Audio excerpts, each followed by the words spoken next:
Cancer came into my life to distract me. Cancer came into my life to destroy me. And cancer came into my life to stop me from my dreams.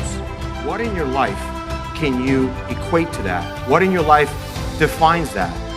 Can you define something in your life?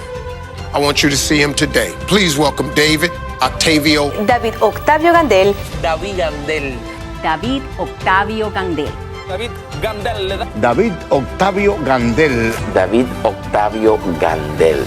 David Octavio Gandell.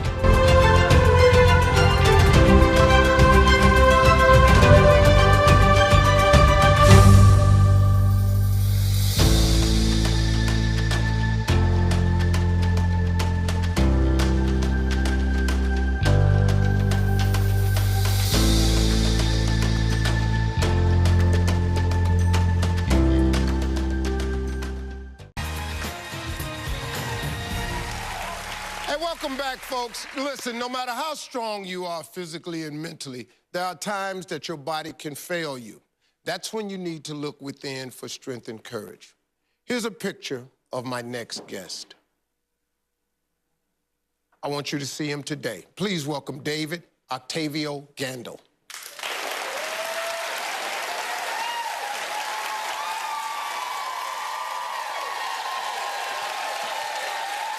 David, how you doing, man? Nice to see you. Thank you, brother. Sit down. Thank you for having me here. This is really great, man. Dave, you don't look anything like the picture. Yeah, that looks like death. I was at death door. Yeah. I was death sentences and basically just, you know, not any chance of living. What was the diagnosis? I had an immature teratoma. It's a rare and a terminal cancer. And it grew to the point that it was literally covering all my organs. So every doctor in the country basically, I became a case study. Yeah. So every doctor in the country knew about it, and literally they didn't want to take the case. They just looked at me and said, we can't do anything. There's no cure for immature teratoma. So I would call myself God's miracle, but certainly it's a case study in the medical world. Yeah. But faith, brother, that's it. You know, faith in God. Yeah. So at 29 years old, I was basically a trainer, a fitness manager of health clubs, model acting, you know, part-time here and there. I host fitness shows. I help people change their lives physically. Right. Perfect health. And I get cancer. That was it. Wow, so this was you. 124 pounds. How long ago was that? That was August of 2006. Wow, man. That had to be a really, really trying time. Especially, you know, if you're this physical guy, physically fit. Yeah, long hair. I had this physique. I was trainer, running multiple gyms. I was having a great time with life, and I believed in God. But my relationship, when I first got diagnosed, from 2004 to that picture, 2006, God was preparing me for something. What do you mean? I believe I was chosen to share this testimony. When I was given that death sentence for that weekend, that I'm not going to survive that weekend, one doctor, my Dr. Benedetto, with Sylvester Cancer Research in Miami, he's the only one that called. Mm-hmm. And then he goes, well, we're in uncharted waters. We don't know what to do, but we're going to try something. Well, go ahead and try. I said, well, the chemo that we're going to give you might kill you. So first round, 14 chemotherapies. One round, 14. I wake up at 124 pounds. He goes, David, in 5 days, if you come back, we'll start the second round. I'll see you in 5 days. I went home. I took that picture. I promised my parents. I promised my family. I said, you will never see me lose another pound because I'm not dying. Come on, man. And I pointed up at God. That's why that picture is there. And then I went to the gym, Steve. I started eating about 5,000 to 6,000 calories. And then I went to the doctor. And I gained about double or triple the amount of pounds that I was gaining per chemo. I actually gained weight through chemotherapy. And he looks, what are you doing? I said, I'm going to the gym. I'm lifting weights. He goes, you can't do that. You're going to die. Think about it. Your chemotherapy kills your white blood count. Right. Thank God it came back up. Right. But at the end of the day, he was like, you're going to die. You could get a cold and you die. I said, wait, hold on. I have terminal cancer. You done already told me I'm going to die. So every time I see you, correct. you keep saying you going to die. I got terminal cancer. You can't have a testimony without a test. There is no... Correct. It does not occur that way. I love your story when I heard about it because I said, okay, here comes a guy that if I bring on the show, he's going to tell the truth to people.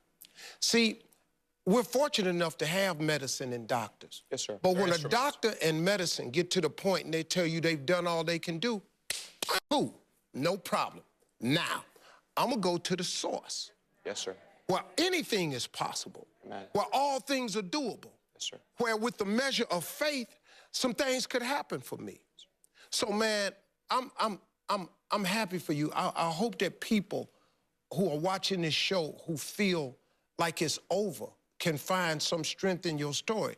It's God's story, man. It really is. And thank you for believing in it. Yeah. I mean, I'm gonna just be real with you.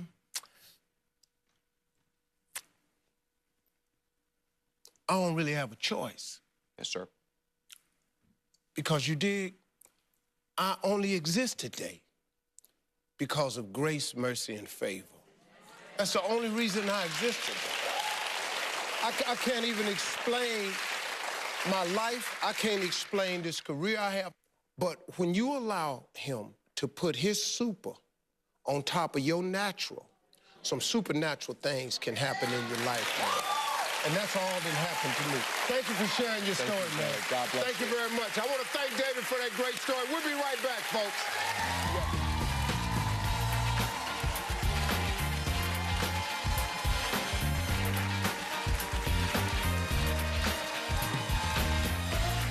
I can win. This won't break me down. Love is strong. Gotta carry on. Can't give up. Keep holding on. Keep doing this. Chosen, destined to survive. I've been a consultant for health club industry probably for over 10 years. I've been blessed with anything that I wanted to do, from acting, modeling, commercials, going to college, getting my degrees. I knew God, I knew Christ. I went to church. The difference was basically I lived a lot of whatever I wanted to do, I did. In January of 2004, I felt a lump. And it took me 7-8 months to finally get to the hospital and look to the doctor and found out what I already thought I knew, that I had cancer. But it was simple. August 13th, I was diagnosed, and 3 days later, I had surgery. It was that quick, and I thought it was done. But 2 years later, it came back. I just kept living. I kept living like any day God could take the cancer away. Any day I would feel fine again, and it just wasn't happening. But I kept modeling and I kept doing runway shows. It wasn't until August again of that year that I ended up in the emergency room. I tried to do everything that I could as a human being, as a trainer, as somebody that had a lot of knowledge, to try to battle this myself without any medicine. But there was a little bit of a valley that I had to walk through. The fear was a little bit, now it was tough, because now I had visions of chemo. I had visions of going through something very painful. The CAT scan, you could not even see one organ in my CAT scan, because the cancer had spread into a branch and it covered all my organs from my pelvic region to my chest. Every doctor in the country basically said that I wouldn't make it through that weekend. Got a phone call that night, and Dr. Benedetto, he called and said, bring him down. We'll try something. And they had given me 14 chemotherapies in that one round. I came home August 24th, August 25th at 124 pounds. I was still living at 124 pounds. I still could breathe, barely. But that barely breath I was thanking God for. The support I got from my family and prayer groups was overwhelming. I got cards from people in Pennsylvania, Atlanta, Chicago, everywhere that were putting me in their prayer list.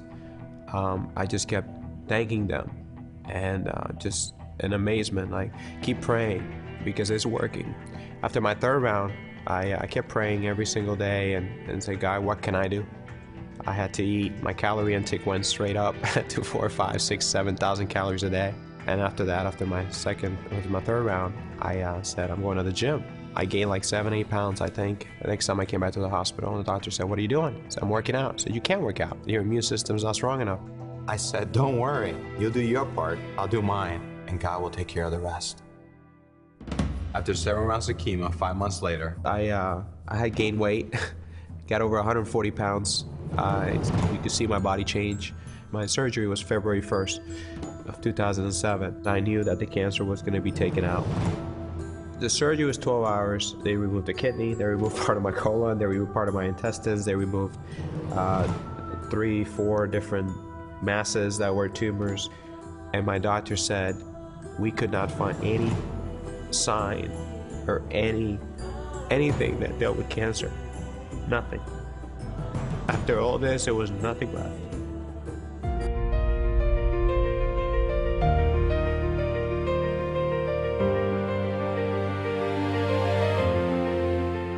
Now I know everything I do has a purpose, everything I do has a meaning, and everything I do, the consequences of it, I want it to be to glorify God and to have my Father be proud of why I'm here.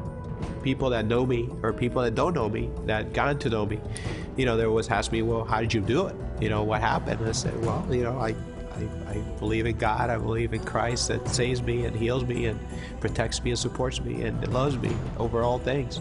And but if you want to go to church, come with me and you'll know.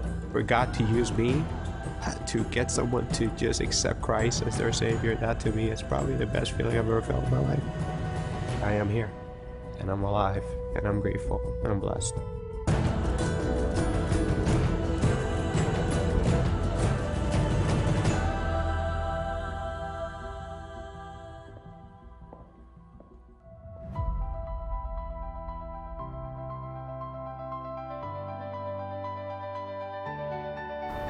I was diagnosed with cancer at the age of 29, an immature teratoma, which is extremely rare, extremely aggressive, and there is no cure.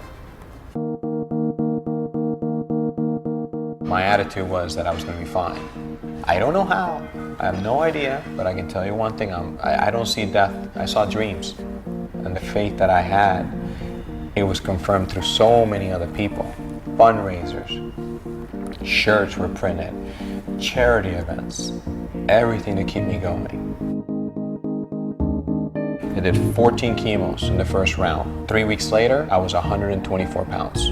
This chemo's killing me. Started eating, I went up to 4, 5, 6,000 calories a day, went to the gym. After my white blood count went up, probably lasted 10 minutes, but I worked out, and the pain was good, because it was a different type of pain that took away from the other pain. The treatment that I got was certainly superb in terms of the people that took care of me. My doctor, my oncologist, treated me like his brother.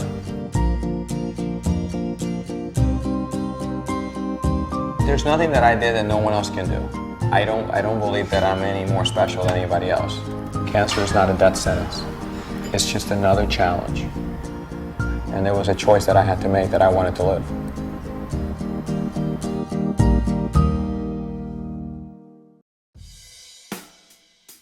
I want you to see him today. Please welcome David Octavio Gandell. David,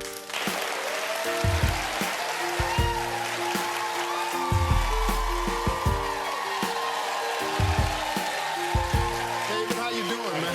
Nice to see you. Thank you, brother. David Octavio Gandell. Adelante. David Octavio Gandell. David Octavio Gandell. David Octavio Gandell. David Gandell. David Octavio Gandell. Sometimes I wanna give up, put my hands up, Lord, take this cup from me. I can't seem to get it right and do it right. What is wrong with me? My spirit is thirsty and my soul is hurting. Frustration is beating me down.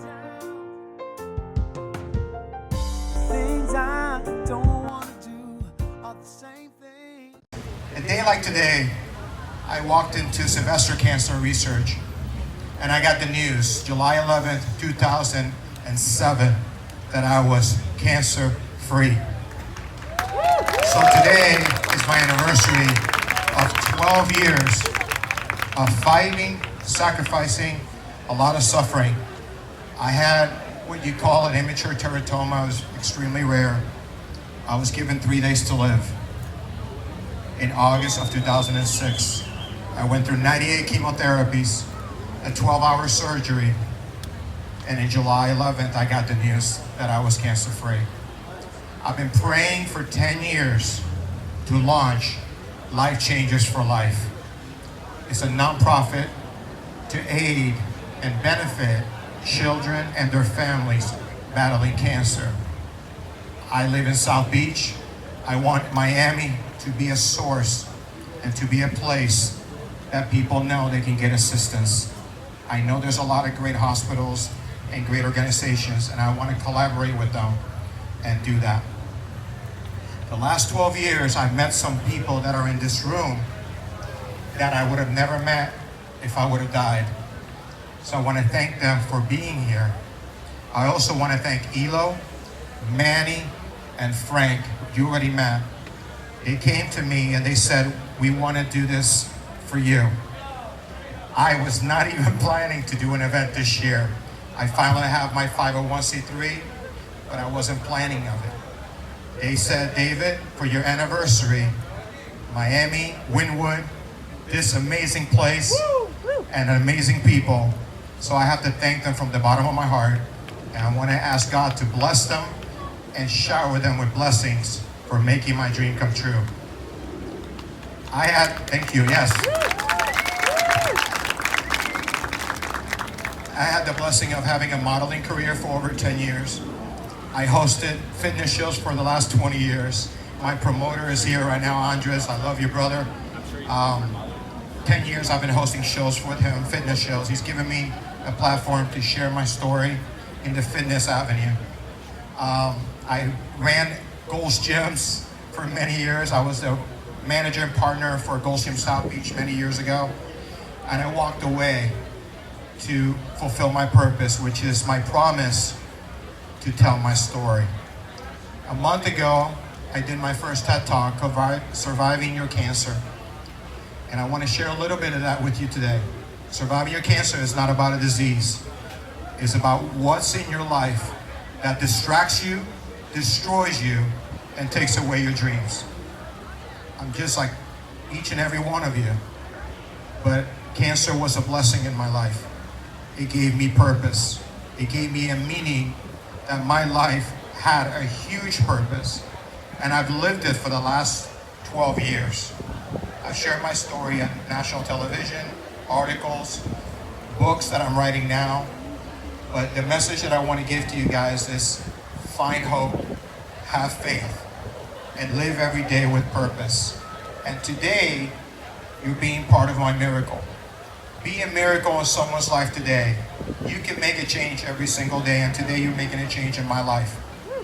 And I hope to share with every single one of you what I'm getting ready to do the next year. Ladies and gentlemen, thank you for supporting whoever you came to support today. But I thank you from the bottom of my heart for being part of my anniversary. I'll never forget this night, and I hope I keep in contact with all of you. Like Gary said, you show up, God shows off. But I also want to end with one thing. Don't dream your life. Live your dreams. I'm living mine. God bless you guys. Thank you so much. You know, Dave and I have been on some serious journeys together since he and I have met. You know, life can be so wonderful, and then in a snap of a finger, it can just kick you in the gut, right? I think we can all testify to that, especially after, you know, I know where that was. I was there when he was just like that. And, you know, when I met Dave, you know, back when he was in his mid-20s, and he was running my clubs, you know, he's full of fire. And I've always admired him, you know, and sometimes, you know, he's a little up there. He's always high. He's way up there. And you know, I admire him not because of that, but because he had that same mental attitude that same spiritual attitude when he was like that. That's where I tip my hat to a guy like David Gandell. What are you going to do after you survive such a thing? What did you learn from it? And what does your life really mean? And that's what I do now as a life coach and as a speaker. It's trying to get to that meaning of we all got a purpose. I want to pause because people are looking at you now and they're listening to you and we have a way of brushing things aside, but I want us to highlight, and it's probably going to be on the screen in a short while, this is what you looked like in 2007. 2006. And then the top picture after the surgery, that was 2007. 2007. Correct. But my worst was in August 25th of 2006. Right. And you say you're a life coach now, and I'm sure you're able to revisit that, and you've had to revisit those moments many times to really explain to people. Almost daily. Daily. Almost daily. And I admire you for that.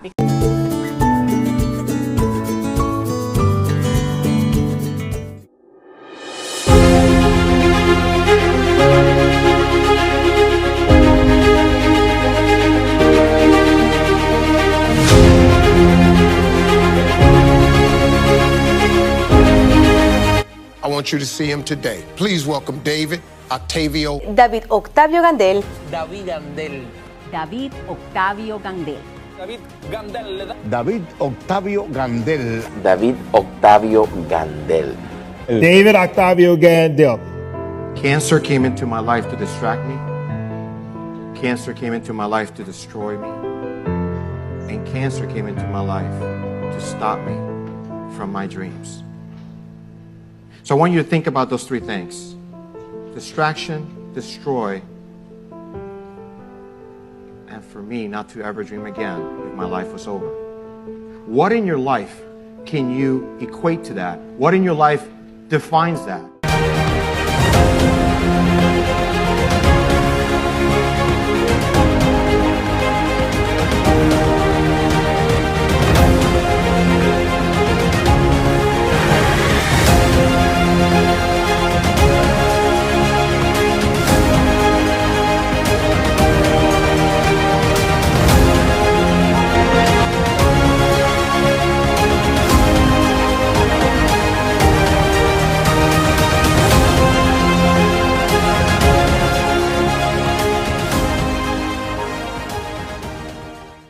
Hi, how are you? My name is David Octavio Gandell. And today, as you can see, I'm very, very excited. What I want you to say is, are you excited? Because realistically, in life, we think of excitement as something absolutely out of this world, a roller coaster, or something that happens in your life that finally came to pass. But today, I'm talking about excitement through your challenges. Today, I want you to be excited through your challenges. So let me tell you a little bit about my story first so you understand why I'm speaking this way. Because at the age of 29, I heard the words that you don't want to hear. Cancer. Take that in. 29 years old, modeling, hosting, running health clubs, doing everything I ever wanted in life. See, I never stopped dreaming, and I never stopped wanting to do things, but I also never stopped myself from doing things. And that excitement led me to challenges in life.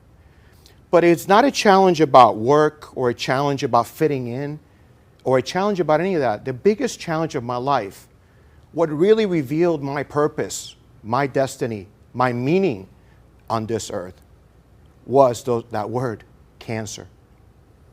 Think about that for a second. I don't know if you've actually defined yourself in life, but I beg you to do that. I ask you to do that. To define your limitations, to define your dreams, to define your life. Think about that. Limitations, dreams, and life. Those three things kind of come together, don't they? So I get diagnosed with cancer, and it was just my first time. And what ends up happening is it was just a calling. Because 2 years later, When I get the diagnosis again, they gave me 3 days to live. You know, I don't know about you, but when you get sick or when you feel you can't do something, all of a sudden, nothing matters. Nothing. Relationships don't matter. Work doesn't matter. Nothing matters. Why is it that it takes a death sentence or sickness to break you down? To see that all the things that you were worried about didn't really matter. Why? Because if there's no you, there is no matter, is there? You need to be able to be okay. You need to define everything in your life. Now, let me go back to define limitations. When I say limitations, is what most of you think, what other people think of you. Other people, not you. You did not know you had a limitation unless someone told you. When I speak to young people, I tell them all the time, I said, who is defining your life? Is it your parents? Is it your friends? Is it your loved ones? Is it those peers that really don't care about you, but they're telling you what you should do? See, those are the people that are telling you what you should do, who you should be. But yet, that is not you. You have to analyze your gifts and your talents. You have to define that. You have to define, when you define life, you define your gifts and your talents. What is a gift and a talent? It could be something special about you. See, some people think your limitations are bad, and they're not, because I define limitations as something that it's only a limit if I think it's a limit. It's only a limit if I say I can't. But you're looking at someone that was given 3 days to live. I've been alive over a decade now. I celebrate every anniversary of being cancer-free. Not once, but twice. So there was no limitation, was there? But yet the doctor said I would not survive. The doctor said I had a weekend to live. The doctor said there is no cure. So what in your life is that difficult? What is your biggest challenge? Have you defined the challenge in your life? So think about challenge as a mountain. Yes, a big mountain. So when you think of a mountain, you think, am I going to walk around the mountain? Am I going to climb it? Or can I push it? Well, let's talk about walking around it.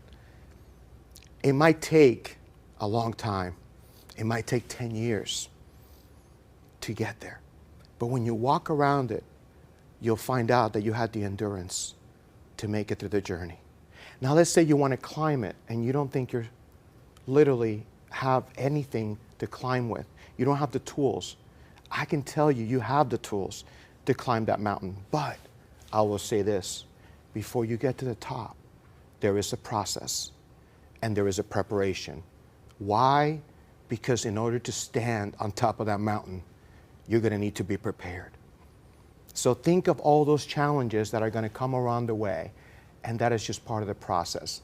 Like 98 chemotherapies that I went through, like a 12-hour surgery that I went through, like all the days that I was 124, 28, 32 pounds, going to the gym, not by my strength, but something bigger inside that told me I had a purpose and this was my process. Now, talk about strength. I'm 6 feet tall. Imagine me at 128 pounds going to the gym. It wasn't my strength. But there was something inside of me that I said, I can do all things.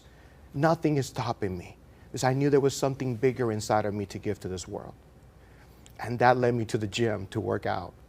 So when you think of the mountain and you say, I can't move the mountain, you're not supposed to. The mountain is there to strengthen you. That is why it's there. It's about strengthening you to keep going, to be able to stand on top of that mountain one day and be able to have the strength that no matter who comes against you, no matter who tries to define you, no matter who tries to limit you, no one is going to be able to tip you over. Now, I know you think of the challenge in the mountain, but I have an amazing story about doors. And it's because there's 3 types of doors that I always look at life. There's the revolving door, there's the locked door, and there is the automatic door, the one that slides open, right? And most of us are in one of those or all three. The revolving door is where are you getting out? How many voices are you listening to? But which one is your true path? And are you going to be obedient to walk out? The locked door we think is locked because we're afraid of what's on the other side. But can I tell you something? You have the key to open it anytime you want. Don't be afraid. And the automatic door is my favorite because usually you can see through it. You can see the outside. You can see the possibilities. You can see your dreams. You can see your vision, yet why are you afraid? Why are you afraid to walk forward to something that's already yours, to claim it? No matter what limitations or what definition someone gave you, I promise you, I give you authority to know that you are special, that everything was given to you for a bigger and grander purpose. As I look at you today, I am cancer-free, and I'm living every day with a purpose. And I live by these words. You got to find hope. You got to have faith. You got to live every day with a purpose. But the final thing is to be a miracle in someone's life. Find hope. How do you do that? Through a story like yours, through a story like mine. How do we have faith? Believing there's something bigger than us, that created us for something very special, that we are needed on this earth, that everything you have inside of you is needed for someone else, to serve others and to serve the world. You're so special and you don't even know it. But I hope after you listen to me today, you literally go back and define who you are and not let your limitations become your destiny. Being excited through your challenges is knowing that you will have everything you need inside of you to overcome that challenge. But the blessing is on the other side. Why? Because that is where you're going to find your purpose, through your own story. I want to show you something. This light bulb was created perfectly. Today we can't live without it, right? We need light. But can I tell you something? You are the light of this world. You are. There's things that only you can do. There's things that only you can say. There's only things that you can accomplish because it was for you. It was your unique purpose. This light bulb was created perfectly, you think, right? But what if I put it inside?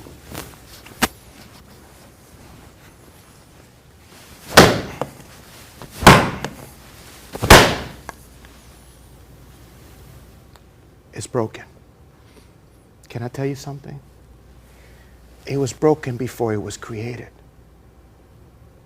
A house, a table, all these things were made of materials that were broken.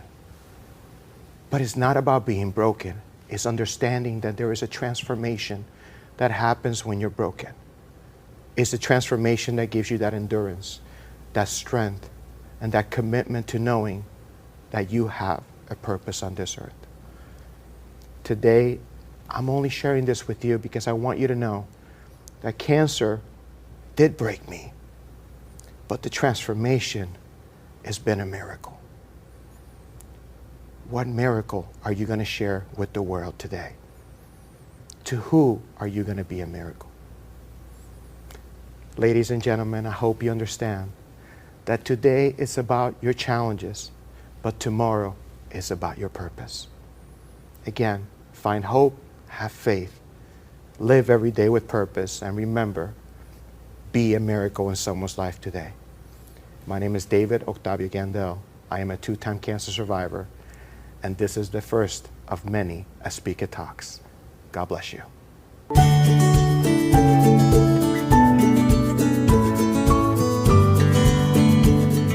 I say, you're 100 and nothing pounds. You have no strength. You could barely walk, and you want to go work out. I said, I prayed about it. I'm going to work out. But it was interesting because she's like, no, you're not doing it. So she's like, I got your keys. I said, you can have my keys. I have another set. So when you leave, do you want me to drive a car that I haven't driven in months? And I never drove a car like this at 128 pounds, so I don't even know my strength. Yeah. Do you want me to drive the car, or do you want to drive with me? Which one do you want to take? Because I'll find the other key. When you leave, I'll go drive. I'll see you at the gym. Do you want to help me, or do you want me to go by myself? Wow. So she helped me. I lasted 5 minutes. But I worked out. In Santiago, what it was physical pain.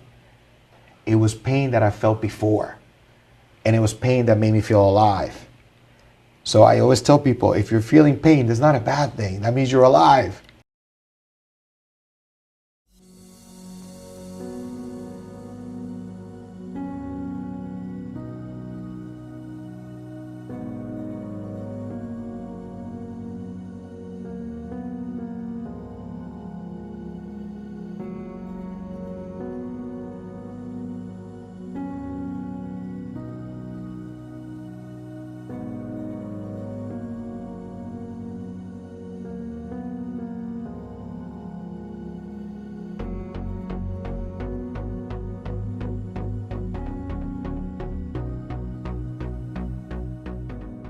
Because I said, okay, here comes a guy that if I bring on the show, he's gonna tell the truth to people.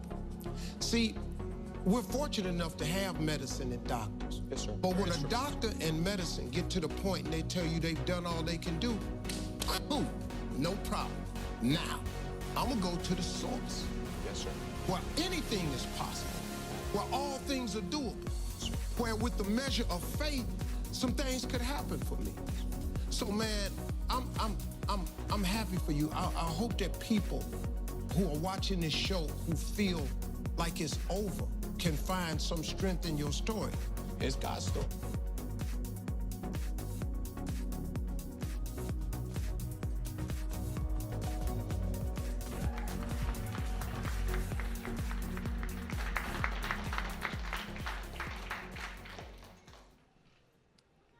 Y School, I want to ask you one thing. Are you ready to go full steam ahead?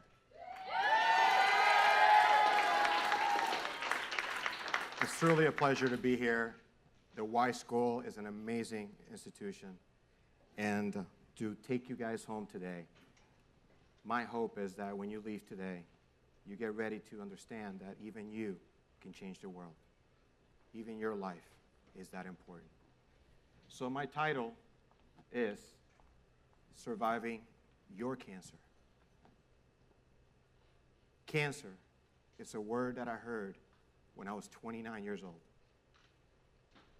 Never did I expect that that was what I thought would be the end of my life. How many of you have experienced someone that has battled cancer? Raise your hand. How many of you have lost somebody to cancer? And how many of you had a battle or is battling cancer? But today I don't want to talk to you about surviving your cancer as a disease. I want to talk to you about surviving your cancer as what cancer, the definition, in my life means. Cancer came into my life to distract me. Cancer came into my life to destroy me. And cancer came into my life to stop me from my dreams. So I want you to think about those three things. Distraction, destroy, and for me, not to ever dream again if my life was over. What in your life can you equate to that? What in your life defines that? Can you define something in your life, in school, to all my young people? Don't we think that that test is going to be the end of our day, at the end of our life? Or that girl that doesn't talk to me? And all of a sudden you go home and you don't understand. Why is it that we feel these things? Because we're human beings. We have emotions. But it's not until later on in life where you start defining really who you are. And then you start defining that the people around you either are empowering you or diminishing you or distracting you. So it's beautiful how we have dream, drive, and discover. But here's the really weird thing about cancer in my life. I discovered my purpose by cancer. At the age of 29, I got diagnosed with terminal cancer. I had surgery, and it was over. But then the question came up, why? 2 years later, I get diagnosed again. But I was prepared for the battle because I took those 2 years to build a relationship with God. And 2 years later, when I was battling it, I figured it out. All my dreams, and if I can share one thing, when I was about 11, 12 years old in Puerto Rico, I was playing basketball in a driveway. And I shot a shot, and I thought there was a feeling almost like a divine thing saying to me, you're going to inspire millions someday. So I went to my mom and dad and said, hey, Mom, I'm going to inspire millions. What do you think my parents said? Sure, okay. So all my young people, how many of you have big dreams? Big dreams, huge dreams. I want you to stand up for me if you're not standing. And I want you to say with me, I can do all things. Say it again. I can do all things. One more time. I can do all things. All right. So now have a seat. Now my parents, my teachers, my mentors, please stand up for me. I want you to make a promise to every child that you come across it, or every child that's yours.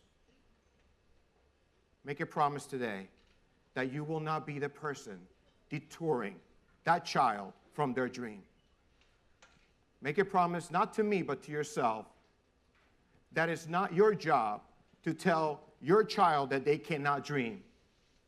As a teacher and a mentor, it's our job as a coach to tell our children that they are unique, that they are a masterpiece, that they can dream. And it's up to us to enforce that. You may sit down. And I'll tell you why. Because all of you know that the world will take care of that for you. The world will distract us. The world will take us into a different direction. And the world will continue to challenge us every single day of our lives. Every single day I was challenged. But thank God that I had a foundation in faith with my parents that showed me through their actions that I could do all things. And they were not the ones that said, David, no, you can't do this or that. Go for it. But the world will try to stop you. I discovered my purpose through cancer. At 31 years old, I get diagnosed again. I get terminal cancer. I'm on a morphine drip. And as I prayed, one doctor in this country answered the call. One. And I said to him, God's going to heal me, and you're the instrument. Because we all need some instrument. We all need something in our lives to help and support us. Surround yourself with great people. If you're the best, if you're the most intelligent person in your group, get another group. Be challenged. Drive. Oh my God, do I have a drive every day? Every day I wake up and I know I'm cancer-free. There's nothing. People say, David, don't you ever stop? I can't. I'm living a bonus life. Ladies and gentlemen, today I stand here in front of you, 11 years cancer-free.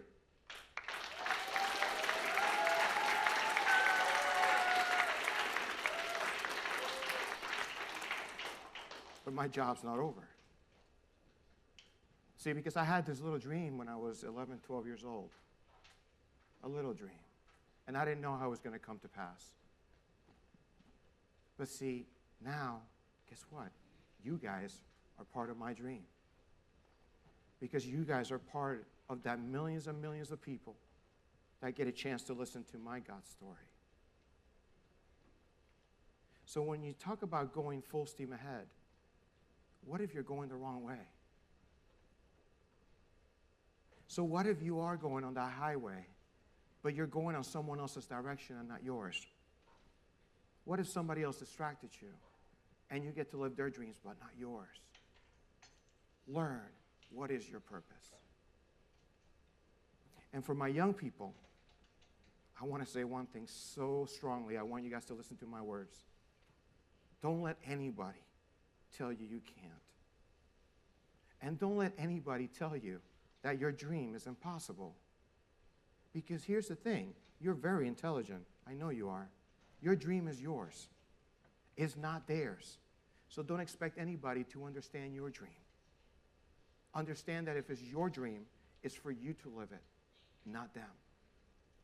And be careful. Maybe you don't want to share your dream with everybody because they don't understand. I discovered my purpose through cancer. Isn't that weird? I found that all the potential and my drive was for me to share this story. And the story is for what? It's for one message. Find hope, have faith, and live every day with purpose. Find hope, have faith, and live every day with purpose. And when you find that purpose, I'll ask you to look even deeper. Look to be a miracle in someone's life today. I love how people talk about smile. You see that picture? I was smiling. I was 124 pounds, terminal cancer, covered all my organs. You couldn't see one organ in my PET scan. And even the doctor, after that first round of chemo, said, you might not come back in 5 days. I did 98 chemotherapies, and I did a 12-hour surgery. And today I get here a chance to share my story, to continue my dream of inspiring millions. But why do I have that dream? So I can give others hope to find their dreams, to live their dreams, to find their purpose.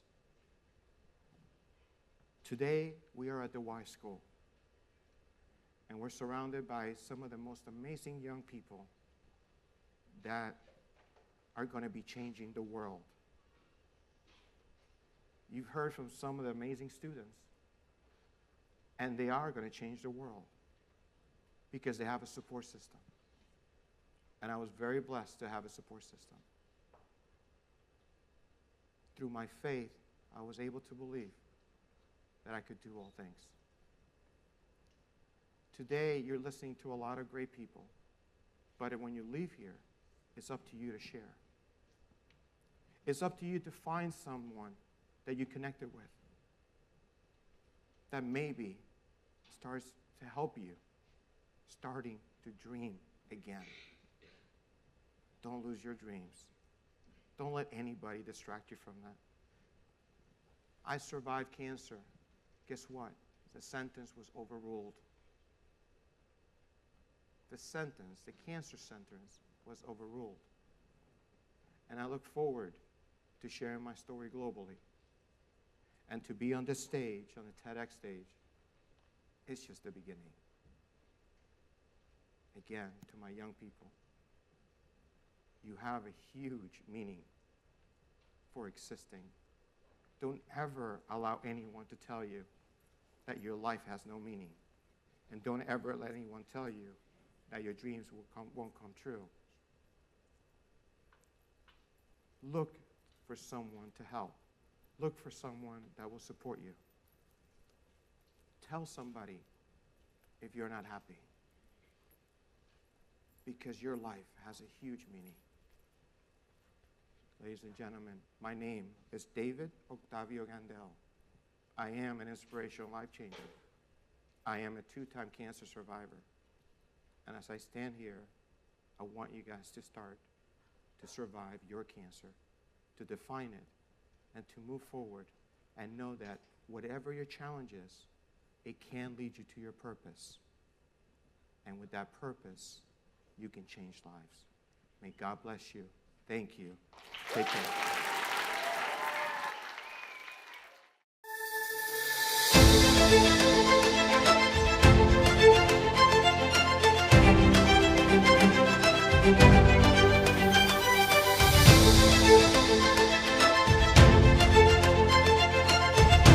Cancer came into my life to distract me.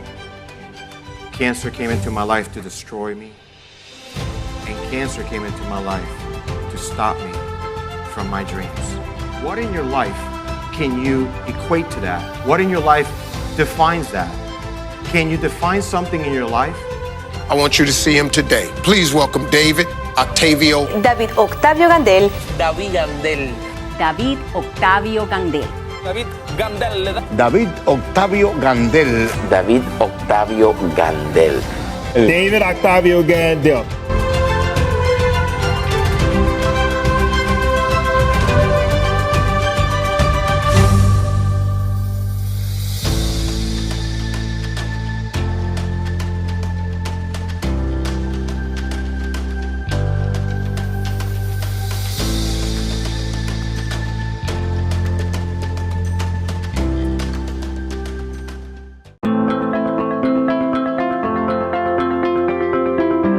First of all, I want to, all of you, give yourself a big round of applause, please. This doesn't happen without you. Tayo has a vision. She has a dream. She's changing the world in so many ways. But if you're not here, this doesn't happen. So I'm very proud that all of you showed up. For her, for the designers, for the models, for everyone, the sponsors. Give yourself a big round of applause. Like you mean it. So, I'm not telling you my whole story. You can go online and find it. But God did a work in me. So, I started modeling at 16 years old. So, the runway for me has been my platform for many years. Can I take that? Can you show them a walk real quick? Oh, okay.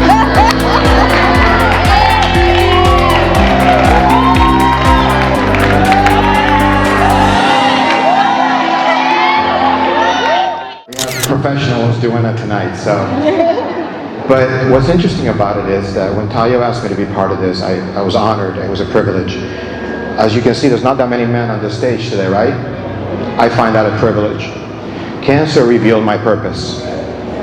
At 29 years old, modeled, I had billboards, doing a bunch of stuff, running gyms, training fitness competitors and designers and fashion people my whole life. What I did not know it was that my dreams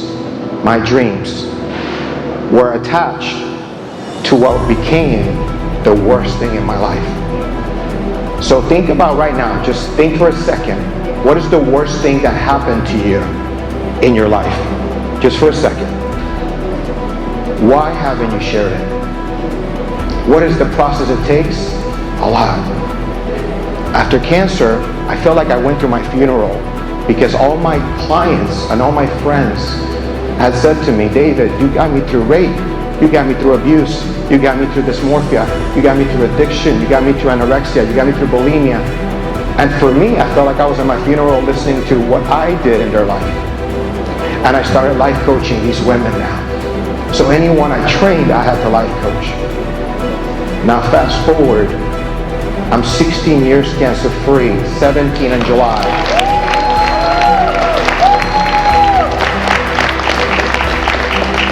And I feel like I'm living a bonus life. I've coached over 400 women, one-on-one, to share their story with me. The worst thing that ever happened to them. They give me that privilege. And I have the honor, but I also have the responsibility to protect them. And today I'm very blessed to know that a lot of those women are sharing their stories, not just in books, but in my stages. God knew, I did not know. I thought my life was going to be my foundation for children with cancer. But now I'm in the women empowerment business. Yeah.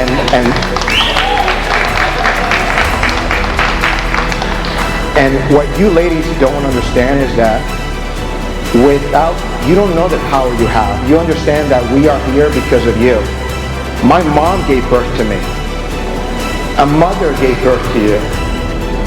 You were created and designed, and a woman was the one that gave you life. You never look at it that way. If it wasn't for you, we don't have a population. Yeah, we should have bought. And by design, God knew that I would do this. I did not know, but I had to be obedient and I had to be consistent. I just had my 4th annual women's conference in October of last year. and I had a fashion show in my lunch. Because fashion has always been part of my life, and I'm including it in everything I do. And I told Tayo, we just reconnected recently after so many years, and I said to Tayo, what you're creating is a legacy. Because all of you are going to think about this event and figure out what is it that you went through, and what is it that you have dreamt of, and why are you not living your dreams? You have to live your dreams, but it's only you that's stopping you. No one else is. So I keep telling Tayo, the whole week I've been telling her I'm proud of you, and she's kind of like dismissing it. She's like, I'm doing my event. I said, well, you got to understand something. I needed people to tell me they were proud of me. I needed people to say, I believe in you. I needed people to say, David, I trust you. But everything happened because of cancer. If I don't live, there's a lot of people today that said that my story gives them hope to not take their life. Because they have to think, it's like, why did you fight to live when I don't want to? Fashion is something that makes dreams come true, because look at you. You watch TV, you watch movies, and guess what? There's someone that designed those outfits. Do you understand that those outfits make the character? This jacket makes me look good. I'm not gonna lie. I gotta thank Jorge, my designer in Orlando, that sent it to me. Right? So what you're doing today is very special. It's gonna make Tayo believe that there is so much more. What if Wonder Woman Initiative was everywhere? What if the Wonder Woman Initiative was going to New York next year? Or going to California? Or going to even Texas? Who cares? Arizona? But here's the thing, I hope Wonder Woman Initiative stays in Miami because I live here. And I'm only 5 minutes away. But I will tell you this, if anything that I could say for you today is my whole message is find hope, have faith, and live with purpose. And I would like for you guys to stand for 1 second, stand up for me, and just say these words. But say them like you mean it. If anything you watch tonight is that it is possible, right? So I want you to say, I can do all things. Say it one more time. I can do all things. And I can't wait to witness you do it. God bless you.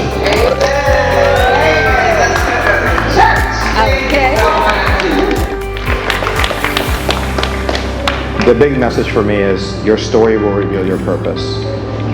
So do the work on yourself, define yourself, do the work, and be a miracle in someone's life. And don't dream your life, live your dreams.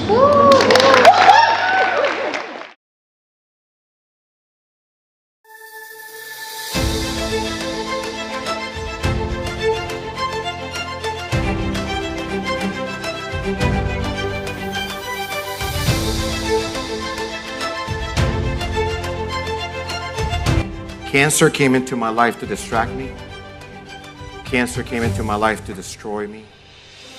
And cancer came into my life to stop me from my dreams. What in your life can you equate to that? What in your life defines that? Can you define something in your life?